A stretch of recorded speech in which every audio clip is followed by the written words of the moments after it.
कृष्णा। राधे राधे। सभी भक्तों को सादर प्रणाम। आप सभी भक्तों का दिन मंगलमय हो। भक्तों, सावन मास के कृष्ण पक्ष की गजानन संकष्टी चतुर्थी पर आप श्रवण करेंगे चौथ माता की पौराणिक कथा। एक नगर में एक बूढ़ी माँ रहती थी। वह अपने बेटे की सलामती के लिए 12 महीनों की चौथ का व्रत करती थी। हर चौथ को पंसारी से थोड़ा सा गुड़ और घी लाकर 4 लड्डू बनाती, एक बेटे को देती, एक से पूजा करती, एक हथकार के लिए निकालती और एक चांद उगने पर खुद खा लेती थी। एक बार उसका बेटा ताई से मिलने गया। ताई ने सावन चौथ का व्रत रखा था। ताई से पूछा, माँ तो 12 चौथ करती है। ताई बोली, तेरी माँ तेरी कमाई से तरमाल खाने के लिए 12 चौथ करती है। तू परदेश जाए तो वह एक भी चौथ नहीं करेगी। लड़के को लगा ताई सच कह रही है। घर आकर माँ से कहा, माँ मैं परदेश जा रहा हूँ, यहाँ तुम मेरी कमाई खाने पीने में ही उड़ा देती है। माँ ने समझाकर रोकना चाहा, पर बेटा नहीं माना। माँ ने उसे साथ ले जाने के लिए चौथ माता के आंखें दिए और कहा, ये आंखें तेरे मदद करेंगी। वह आंखें लेकर रवाना हो गया। घूमते हुए एक नगर में पहुंचा। उसने देखा एक बूढ़ी माँ रोती जा रही थी और पुआ बनाते जा रही थी। उसने कारण पूछा। बूढ़ी माँ ने कहा, बेटा इस नगर की पहाड़ी पर एक दैत्य रहता है। पहले वह नगर में कई लोगों को खाने के लिए मार देता था। अब राजा हर घर से एक आदमी दैत्य के पास भेजता है और आज मेरे बेटे की बारी है, इसलिए रो रही हूँ और उसी के लिए पुए बना रही हूँ। वह बोला, तू पुए मुझे खिला दे, तेरे बेटे की जगह मैं चला जाता हूँ। बूढ़ी माँ ने खीर पुए उसे खिला दिए। खा पीकर वह सो गया। रात को राजा के सैनिक आए तो बूढ़ी माँ ने उसे भेज दिया। दैत्य के सामने पहुँचने पर उसने चौथ माता के आंखें दैत्य की तरफ फेंक कर कहा, हे चौथ माता, यदि मेरी माँ मेरी सलामती के लिए व्रत करती है तो दैत्य का सिर कटकर गिर जाए। तुरंत दैत्य का सिर कट गया। लड़का वापस आ गया। राजा ने उसे उपहार देकर विदा किया। चलते हुए एक दूसरे राजा के नगर में पहुंचा। इस राज्य में आवा तभी पकता था जब एक इंसान की बलि दी जाती थी। सिपाहियों ने उसे पकड़कर आवे में चुन दिया। लड़के ने आंखें आवे में डाले और कहा, हे चौथ माता, यदि मेरी माँ मेरे लिए व्रत करती है तो आवा मेरी बलि लिए बिना ही झट से पक जाए। आवा तुरंत पक गया। आवे में से मिट्टी की जगह सोने चांदी के बर्तन निकले। लड़का अंदर से बोला, बर्तन धीरे धीरे निकालना, कहीं मुझे लग न जाए। राजा ने उसे निकलवाया और पूछा, इस आवे से तुम कैसे बच गए? लड़के ने बताया, उसकी माँ चौथ माता का व्रत करती है, व्रत के कारण ही वह बच पाया। राजा को विश्वास नहीं हुआ। उसने एक चांदी की सुराही मंगवाई और कहा कि सुराही की नली से निकलकर दिखाओ, तभी मुझे विश्वास होगा। लड़के ने चौथ माता को याद करके आंखें सुराही में डाली और कहा, मैं भौरा बनूं, सुराही से निकलूं। लड़का तभी भौरा बनकर सुराही से निकल गया। राजा ने खुश होकर राजकुमार की शादी उसके साथ करवाई और सभी लोगों को चौथ माता का व्रत करने को कहा। उसे माँ की याद आई। उसने राजा के पास जाकर खुद के नगर जाने की इच्छा जाहिर की। राजा ने रथ, घोड़ा, हाथी और खूब सारा दान दहेज देकर उसे विदा किया। चौथ के दिन अपने नगर पहुंचा। वह अकेला पंसारी के यहाँ माँ का इंतजार करने लगा। सोचा, चौथ है तो माँ यहाँ जरूर आएगी। थोड़ी देर बाद लकड़ी टेकती हुई माँ आती दिखी। उसकी माँ की आंखों में जाले आने के कारण दिखना कम हो गया था। लड़के ने जानबूझकर अपना पैर लकड़ी में लगा दिया। कहने लगा, बल रे पूत, काटी मेरे पैर के आगे लगा दी। माँ ने उसे नहीं पहचाना। कहने लगी, भैया मुझे चाहे कितनी गाली निकालो पर मेरे बेटे को कुछ मत कहना। बेटा माँ के चरणों में गिर पड़ा। कहा, मैं तेरा बेटा ही हूँ, मुझे माफ कर दो। माँ ने उसे गले लगा लिया। नगर के लोगों ने विश्वास नहीं किया कि वह उसी का बेटा है।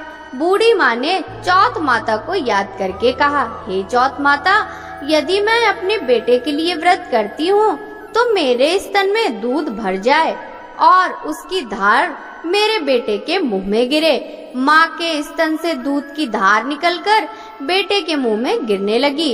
लोग चौथ माता की जय जयकार करने लगे। उस नगर के सभी लोग चौथ माता का व्रत करने लगे। हे चौथ माता, जैसे बूढ़ी माँ और उसके बेटे की सहायता की, वैसे ही हमारी भी सहायता करना। कहानी कहने, सुनने और हुंकारा भरने वालों पर कृपा करना।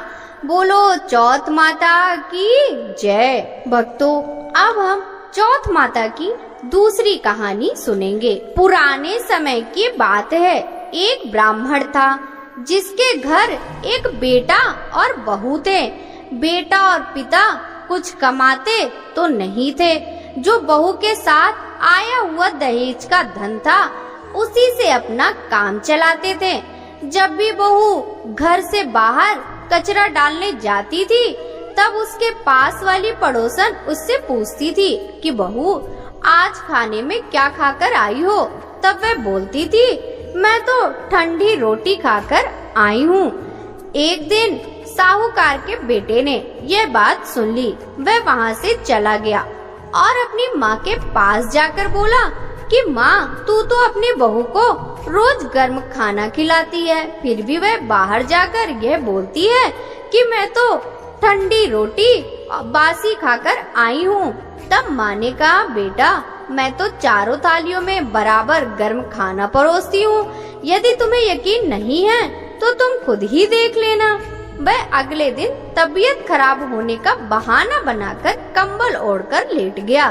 तब उसको यह देखकर आश्चर्य हुआ कि बहू ने तो गरम गरम खीर और खांड का भोजन किया, और बहू जब बाहर गई तो वह उसके पीछे पीछे जाने लगा। तब पड़ोसन के पूछने पर बहू ने वही बात दोहराई कि मैं तो बासी रोटी खाकर आई हूँ।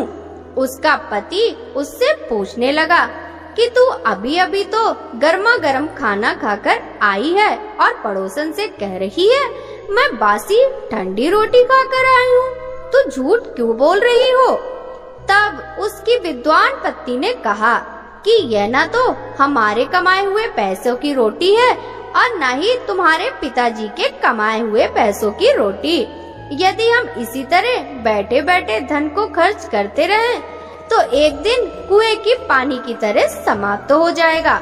इसके बाद उसका पति कमाने के लिए विदेश चला गया। पीछे से उसकी पत्नी 12 महीने का चौथ व्रत करती थी। उसको विदेश में रहते हुए 12 वर्ष व्यतीत हो गए। तब चौथ माता और विंध्यायक जी महाराज ने सोचा इसको अब घर बुलाना चाहिए। चौथ माता लड़के के सपने में जाकर बोली, तू अब घर चला जा, तेरी पत्नी को तेरी बहुत याद आती है। वह बोला कि मैं घर कैसे चला जाऊं? मेरे यहाँ इतना बड़ा कारोबार फैला हुआ है। तब चौथ माता ने कहा, तू सुबह एक दीपक जलाकर चौथ माता का नाम लेकर बैठ जाना। जिनके पैसे बकाया हैं, वह पैसे दे जाएंगे और लेने वाले ले जाएंगे। लड़के ने वैसा ही किया। उसका सारा काम एक दिन में ही निपट गया। वह अब घर जा रहा था तो उसे रास्ते में एक सांप दिखाई दिया जो आग के पास जा रहा था। उसने सांप को आग से बचाने के लिए सिसकार दिया। ऐसा करने से नागराज क्रोधित हो उठे और कहा कि मैं तो इस पाप योनि से मुक्ति के लिए जा रहा था, तूने मुझे सिसकार दिया, अब मैं तुझे डस लूंगा। तब वह लड़का बोला, मैं 12 वर्ष बाद अपने घर जा रहा हूँ, आप मुझे अवश्य ही डस लीजिएगा, किंतु आज मुझे अपने घर वालों से मिलने दीजिए। आप कल रात को आकर मुझे डस लेना। नाग ने उसकी शर्त मांग ली और वहाँ से चला गया। जब लड़का घर आया तो वह उदास था। उसने अपनी पत्नी के पूछने पर सारी बात बता दी। उसकी पत्नी बहुत चतुर थी। उसकी पत्नी ने एक सीढ़ी पर दूध का कटोरा रख दिया, दूसरी सीढ़ी पर बालू रेत बिछा दी, तीसरी पर फूल माला बिखेर दिए, चौथी पर इत्र छिड़क दिया, पांचवी पर मिठाई रख दी, छठी सीढ़ी पर जौ और सातवीं पर रोटी रख दिया। रात को जब सांप आया तो पहले उसे ठंडी ठंडी रेत में लौटकर आया, फिर दूसरी सीढ़ी पर दूध पिया। कहा, मैं एक ब्राह्मणी के बेटे को डसता नहीं, लेकिन वचन दिया है इसलिए डसना पड़ेगा। फिर हुआ फूल माला की सीढ़ियों से प्रसन्नता पूर्वक इत्र की खुशबू लेता ऊपर की ओर आने लगा। सांप को ऊपर आता देख विंध्यायक जी ने चौथ माता से कहा, इस ब्राह्मणी के बेटे की रक्षा करनी होगी, क्योंकि इसकी पत्नी इसके लिए चौथ का व्रत करती है, उसका फल तो देना ही पड़ेगा। तब विंध्यायक जी ने सीढ़ी पर रखे हुए आँखों से सुई बनाए और माता ने रोटी की डाल और सांप के आगे लगा दी। विंध्यायक जी ने जौ के सेल बनाए थे, उनसे सांप की मौत हो गई। सुबह उस लड़के से मिलने गांव के लोग आने लगे, क्योंकि वह 12 वर्ष के बाद वापस घर आया था। लोगों ने उसे आवाज दी, लेकिन वह तो उदास बैठा था, इसलिए नहीं बोला। जब उन्होंने देखा कि सीढ़ियों पर तो खून पड़ा हुआ है, तो वे चिल्लाने रोने चीखने लगे कि ब्राह्मण, आज तो तेरा बेटा मर गया। यह सब देखकर ब्राह्मणी भी जोर जोर से रोने लगी। आवाज सुनकर बेटा नीचे आया और कहा कि माँ, मैं मरा नहीं हूँ, यह तो मुझे डसने आया सांप मरा पड़ा है। यह सब देखकर उसकी पत्नी भी प्रसन्न हो गई कि मेरे पति के प्राण बच गए। उसने चौथ माता को धन्यवाद दिया और कहा कि यह तो चौथ माता ने मेरे व्रत करने का फल दिया है। चौथ माता जैसे फल ब्राह्मणी के बेटे को दिया, वैसे सभी को देना। कहानी करने वाले को, कहानी सुनने वालों को, हुंकार देने वाले को और पूरे परिवार को देना। यही थी सावन चौथ माता की कहानी। भक्तों, हम आशा करते हैं कि आपको सावन चौथ माता की कहानी पसंद आई होगी। पसंद आए तो इस वीडियो को लाइक कर ज्यादा से ज्यादा भक्तों के साथ शेयर कीजिए, जिससे चौथ माता की कृपा सभी पर बनी रहे। आपसे मिलते हैं इसी तरह की कहानी के साथ अगली वीडियो में। सभी भक्तों को हरे कृष्णा, राधे राधे, हरि बोल।